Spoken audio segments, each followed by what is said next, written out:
All right, so the Federal Reserve has bumped interest rates by 75 basis points as expected, although many analysts and experts are saying that it doesn't matter at this point.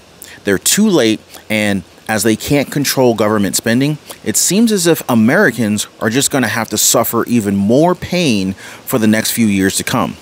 Inflation, recession, housing market crash, food shortages, empty shelves. Are you and your family prepared for the unexpected? Do you think that the government should be able to spend as much money as they want, but we can't be given anything in return? Also, Switzerland's environment minister has received backlash as she has suggested that to save energy, we should shower together. Wow, does that seem like a good idea? Drop me a quick comment down below. Let me know what you guys think on that one. Simonetta Somorga, Switzerland's environmental minister, has a suggestion for the coming winter as many homes will be absolutely freezing due to a lack of energy. They have Russia to thank for that. She suggested 3 things. Turn off the computer when you don't need it, or turn off lights, or shower together. Showering together for some citizens actually seems like a good idea, but many citizens feel as though, we're not free to do what they want, and that the Swiss government wants to administer their private lives down to the most trivial details. Now, is this a bit of the government overstepping, or is this a word of just community caution? I mean, it is a little bit ludicrous to tell your citizens to do things that they may not be comfortable doing, and if you're suggesting it, do you mean that you also do it yourself to save on energy, or should it just be the peasants that have to do it? Switzerland imports 75% of their gas from Germany, and as we all know, they're going to have one of the coldest winters in their history, with their energy resources basically being cut off. But back here at home, things are not looking all that great either. The Fed's latest increase to interest rates was met with a slip of the stock market. Let's just be honest, it's a freaking stock market crash at this point. Federal Reserve Chair Jerome Powell maintained that they will keep at it until the job is done, even though layoffs are looming and the pain for Americans will be incredibly great. Most analysts are saying that the 75 basis points that they increase interest rates by so far is far from what we need. And we have footage from what Peter Schiff, CEO and Chief Economic Strategist of Euro-Pacific Capital, had to say about the latest moves from Fed Chair Jerome Powell. Note that this was before the announcement from the Fed. Well, the Fed is going to hike rates. I doubt they'll go 100 basis points, but even if they did, it would not matter. I don't understand why markets are still surprised when you get higher than expected inflation numbers. Inflation is going to continue to get stronger even as the economy gets weaker. And in fact, the Fed actually falls further behind the inflation curve every time it hikes rates because these rate hikes are too little too late. The Fed needs to make interest rates positive to do anything to bend the curve. They have to get rates above the rate of inflation. And until they do that, they're spitting in the wind. And meanwhile, what really has to happen is we need massive cuts in government spending. And the government is doing the opposite. We had the Inflation Reduction Act. We had the CHIPS Act. We have forgiving student loans. All of this is additional spending, which is the worst thing you want to do when you have an inflation problem.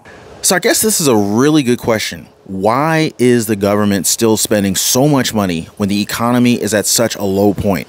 Are they literally trying to bankrupt the United States? Are they secretly funneling hundreds of billions of dollars, if not trillions of dollars, into the back pockets of those who are secretly really running the country? And we've been giving out money too. Where's all this money coming from?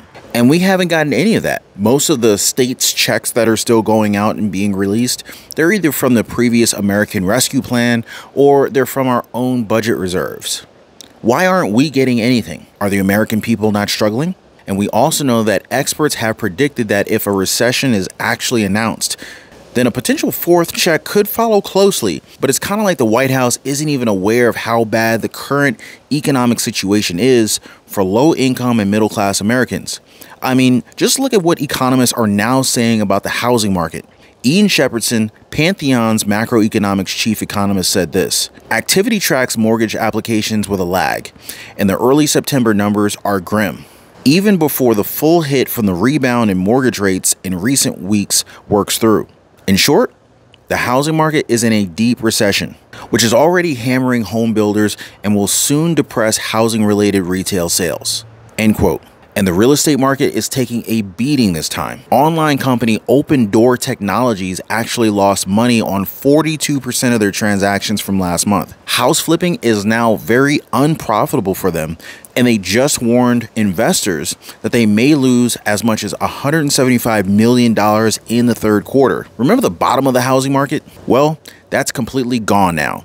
Times are so tough that even Elon Musk, the richest man in the world, he's worried about the Fed's latest rate hikes. Can you believe that? Dr. Doom. Nope, not the villain from the comics. I'm talking about the economist Nouriel Roubini.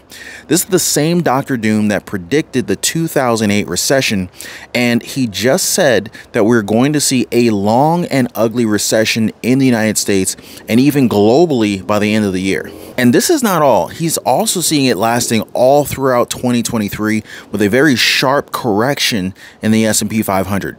He expects the index to fall by 40%. 40%. I mean, think about that for a second. And the stock market has already been free falling as of late. Just imagine it dropping another 40%. So here's the real question here. Will the government be then forced to send out checks to the American people? I mean, we would likely have widespread unemployment by then. Millions of people could be behind on rent, mortgage payments, potential widespread homelessness.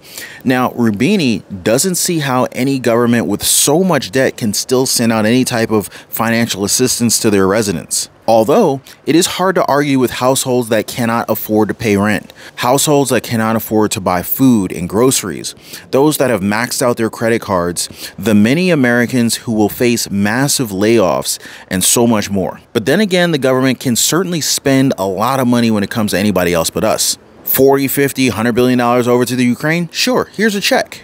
Should we look out for the American people? Nah, we're good.